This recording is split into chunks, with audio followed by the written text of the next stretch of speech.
데살로니가 후서 2장 8절에서 12절 말씀입니다. 그때 불법한 자가 나타나리니 주 예수께서 그 입의 기운으로 그를 죽이시고 강림하여 나타나심으로 패하시리라.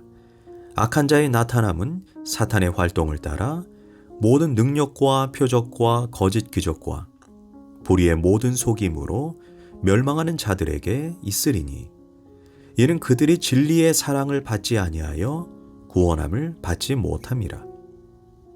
이러므로 하나님이 미혹의 역사를 그들에게 보내사 거짓 것을 믿게 하심은 진리를 믿지 않고 불의를 좋아하는 모든 자들로 하여금 심판을 받게 하려 하심이라. 아멘. 할렐루야. 오늘도 좋은 날입니다. 데살로니가 후서 2장 8절에서 12절 말씀 묵상입니다.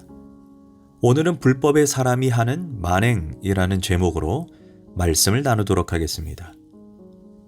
예수님의 재림이 가까울 때 나타나는 현상이 두 가지라고 했습니다.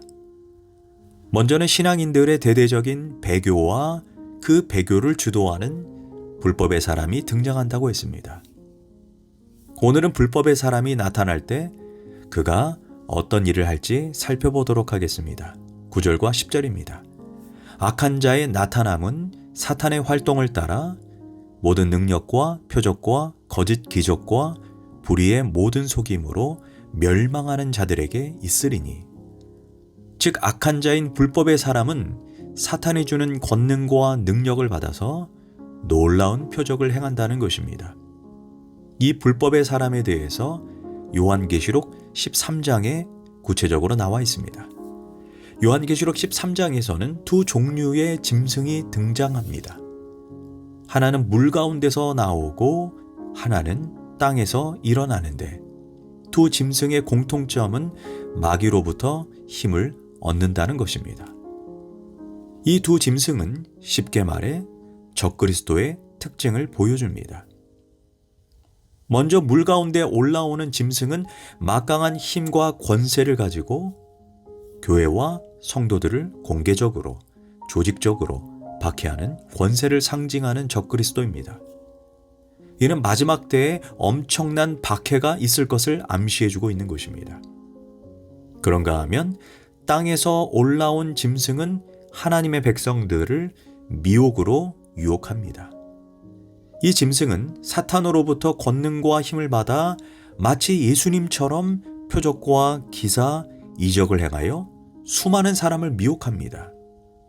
예수님도 마태복음 24장에서 불법의 사람을 이렇게 묘사했습니다. 그때 그리스도가 여기 있다 혹은 저기 있다 하여도 믿지 말라. 거짓 그리스도들과 거짓 선지자들이 일어나 큰 표적과 기사를 보여 할 수만 있다면 택하신 자들도 미혹하리라.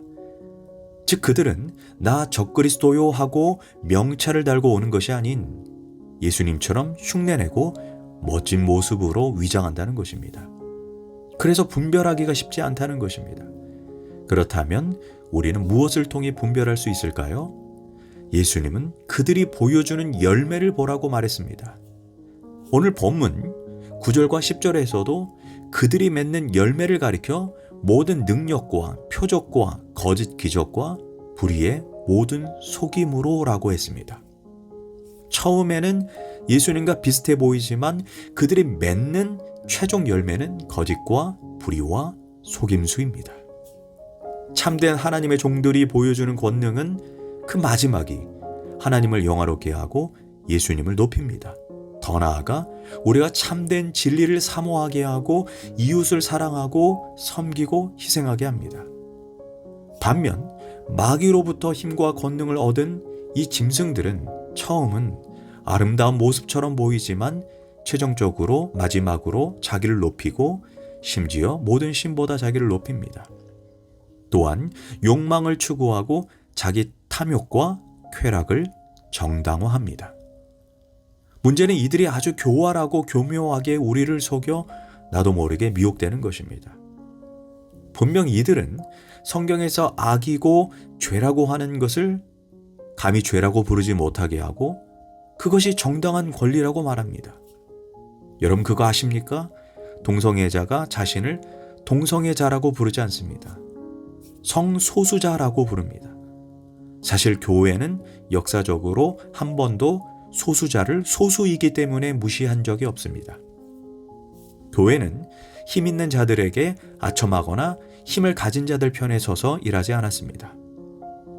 물론 교회가 타락했을 때 그런 현상은 잠시 있었지만 말씀 앞에 서 있는 교회는 언제나 약자, 힘없는 사람, 아픈 사람 편에 서서 예수님처럼 그들과 함께 울고 함께 웃었습니다.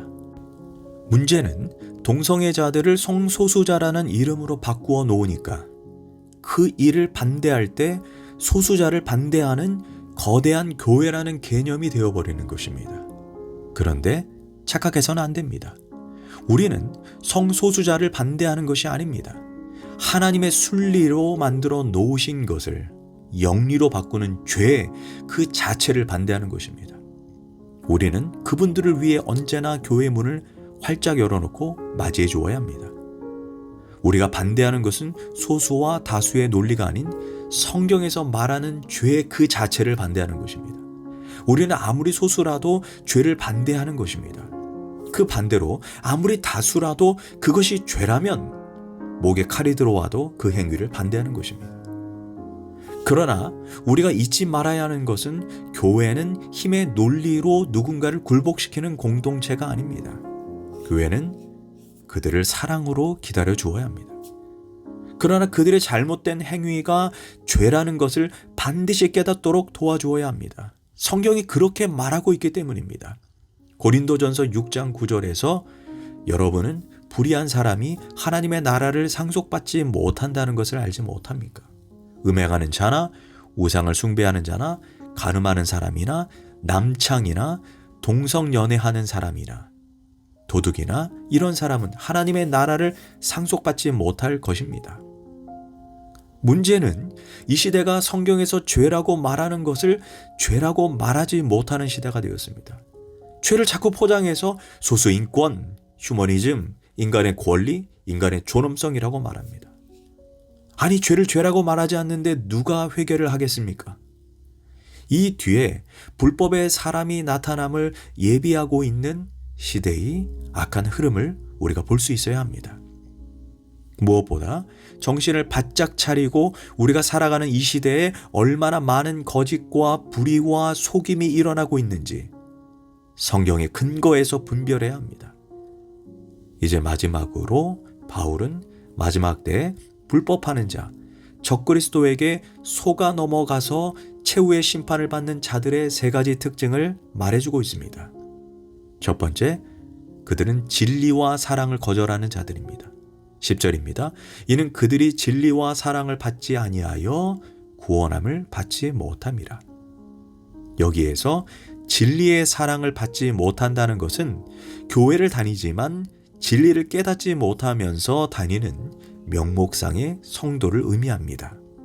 말씀의 진리가 여러 번 와서 사랑을 가르치고 참 하나님의 사랑을 보이고 이웃을 사랑하는 삶을 가르치는데 이들은 모두 진리를 깨닫지 못합니다. 평생을 교회 다녀도 성경의 진리가 저절로 깨달아지는 것이 아닙니다.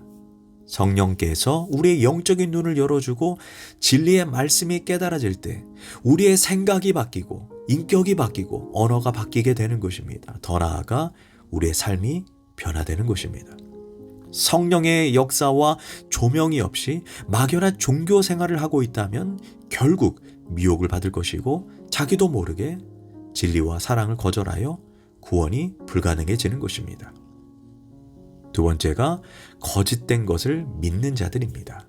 11절입니다. 이러므로 하나님이 미혹의 역사를 그들에게 보내사 거짓 것을 믿게 하심은, 우리가 이 말씀을 오해하지 말아야 합니다. 하나님이 미혹의 역사를 보내 그들이 못 믿게 만들었다는 그런 의미가 아닙니다. 전제가 이러므로입니다. 즉 그들이 자발적이고 반복적으로 진리를 거절하기 때문이라는 것입니다. 하나님이 그렇게 참아주시고 오랫동안 기다려주셨는데 그들이 끝까지 거절하자 불법의 사람이 나타나서 그들을 속일 때 더 이상 보호해 주시지 않고 내버려 두셨다는 것입니다. 그 결과 미혹을 당해 거짓을 믿게 된다는 것입니다. 성경이 죄라고 경고하고 회개하라고 책망할 때 그때 반드시 돌이켜야 합니다. 회개는 항시 기회가 있는 것이 아닙니다. 우리가 경고와 책망에도 불구하고 안 들으면 최종적으로 하나님께서 내버려 두신다고 3번이나 로마서를 통해 경고하십니다. 로마서 1장 24절에서 그들의 마음의 정욕대로 더러움에 내버려 두사. 로마서 1장 26절 부끄러운 욕심에 내버려 두셨으니. 로마서 1장 28절 하나님 두기를 싫어하며 그 상실한 마음대로 내버려 두사. 이 말씀처럼 하나님은 내버려 두십니다. 우리가 죄를 지어도 아무 징계가 없습니다. 그것이 심판입니다. 지금 죄 짓고 있는데 심판이 없다면 가슴을 찢고 회개해야 합니다.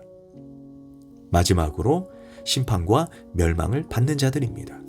12절 진리를 믿지 않고 불의를 좋아하는 모든 자들로 하여금 심판을 받게 하려 하심이라. 즉 멸망하는 자들의 최종은 심판과 멸망입니다.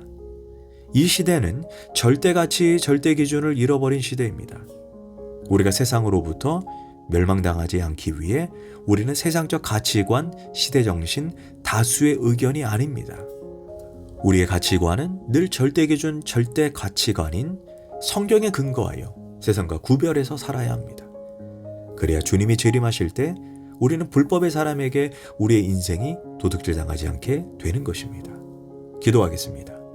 하나님, 영적으로 혼미한 세상 가운데 성경의 진리를 꽉 붙잡고 분별하며 이 세상을 거룩하게 살게 하소서.